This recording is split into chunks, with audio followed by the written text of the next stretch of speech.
আজকে আমি করে দেখাবো কোরাল মাছের কারি।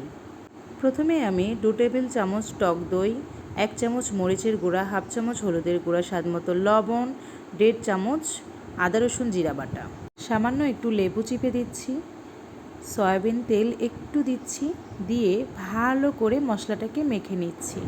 মাখানো হয়ে গিয়েছে প্রায়। এখন আমি মাছটাকে দিয়ে ভালো করে মেখে নিব।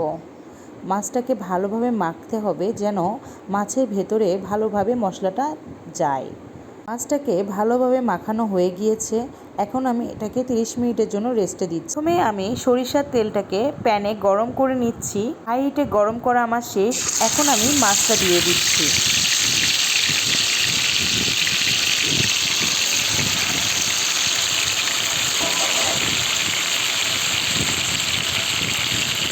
আমি মাছটাকে হাই হিটে ভেজে নিব, তারপরে আস্তে আস্তে লো হিটে এটাকে ভাজবো ভালোভাবে।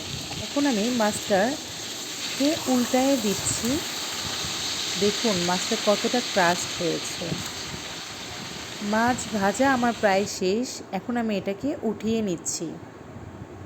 এখন আমি সেম তেলে কিছু পরিমাণ পেঁয়াজ, টমেটো, কাঁচামরিচ, রসুন, আদা হালকাভাবে ভেজে নিব। ভাজা প্রায় শেষ আমার। এটাকে আমি এখন উঠিয়ে নিচ্ছি। ব্লেন্ডার করে আমি এখন দিয়ে দিলাম।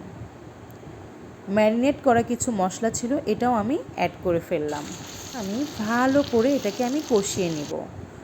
বেশি কষানো যাবে না, তখন কালো হয়ে যাবে। মশলাটা কালো হয়ে গেলে মাছটার কালার ভালো আসে না।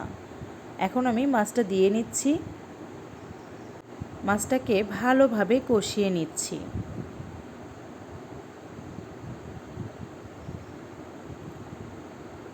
খেয়াল রাখবেন মাছটা যেন পুড়ে না যায়। মাছটা আমার কষানো হয়ে গিয়েছে। এখন আমি কিছু পরিমাণ পানি দিয়ে নিচ্ছি।